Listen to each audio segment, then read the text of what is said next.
ಆಹಾ, ನನಗೆ ರೆಕ್ಕೆಗಳಿದ್ದರೆ ಪಾರಿವಾಳದಂತೆ ಹಾರಿಹೋಗಿ ಆಶ್ರಯ ಸೇರಿಕೊಳ್ಳುತ್ತಿದ್ದೆನು. ಭಾನುವಾರ 13 ಏಪ್ರಿಲ್ 2025 ಇಸ್ವಿ. ಈ ದಿನದ ವಾಕ್ಯ ಧ್ಯಾನಕ್ಕಾಗಿ ನಾನು ಆರಿಸಿಕೊಂಡಿರುವಂಥ ವೇದ ಭಾಗವು ಯೆಹೆಜ್ಕೇಲನ ಪ್ರವಾದನ ಗ್ರಂಥ 34ನೇ ಅಧ್ಯಾಯದ 4ನೇ ವಚನ.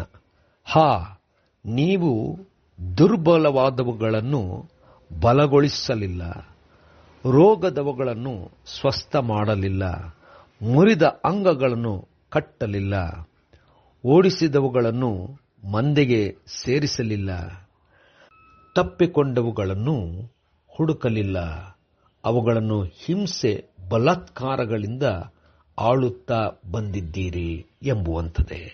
ಕರ್ತನಲ್ಲಿ ಪ್ರೀತಿಯುಳ್ಳ ದೇವಜನರೇ, ಶುಭೋದಯ. ದೇವರು ಕುರುಬನನ್ನು ನೇಮಿಸಿ ತನ್ನ ಕುರಿಗಳನ್ನು ಮೇಯಿಸಬೇಕೆಂಬುವಂಥದ್ದೇ ತನ್ನ ಚಿತ್ತವಾಗಿದೆ. ಆದರೆ ಕುರುಬರು ತಮ್ಮ ಕುರಿಗಳನ್ನು ಸರಿಯಾಗಿ ನೋಡಿಕೊಳ್ಳದ ಕಾರಣ ತಾನೇ ಉಳಿಸುವನು.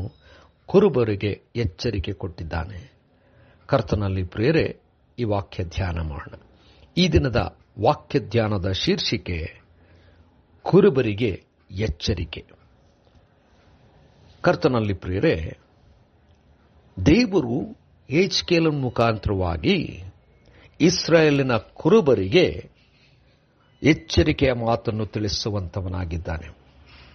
ಇಸ್ರಾಯೇಲ್ ಕುರುಬರು ತಾವೇ ಬಲಿಷ್ಠರಾಗುತ್ತಿದ್ದಾರೆ. ತಾವು ತಮ್ಮ ಕುರಿಗಳ ಬಗ್ಗೆ ಯಾವ ರೀತಿಯಲ್ಲೂ ಕೂಡ ಕಾಳಜಿ ಇಲ್ಲದೆ ಇದ್ದಾರೆ. ಇದನ್ನು ದೇವರು ಬಹಳಷ್ಟು ಸ್ಪಷ್ಟವಾಗಿ ಅವರಿಗೆ ಹೇಳಿ ಎಚ್ಚರಿಕೆಯ ಮಾತನ್ನು ಹೇಳುತ್ತಿದ್ದಾನೆ.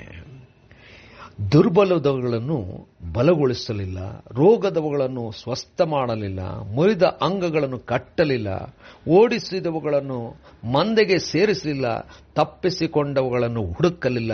ಇದು ಕುರುಬನು ಮಾಡಬೇಕಾದಂಥ ಮುಖ್ಯವಾದಂಥ ವಿಚಾರ. ಆದರೆ ಕುರುಬನು ಮಾಡದೆ ಹೋಗಿದ್ದಾನೆ. ಅಷ್ಟು ಮಾತ್ರವಲ್ಲ, ಅವುಗಳನ್ನು ಹಿಂಸೆ ಬಲಾತ್ಕಾರಗಳಿಂದ ಆಳುತ್ತಾ ಬಂದಿದ್ದಾನೆ.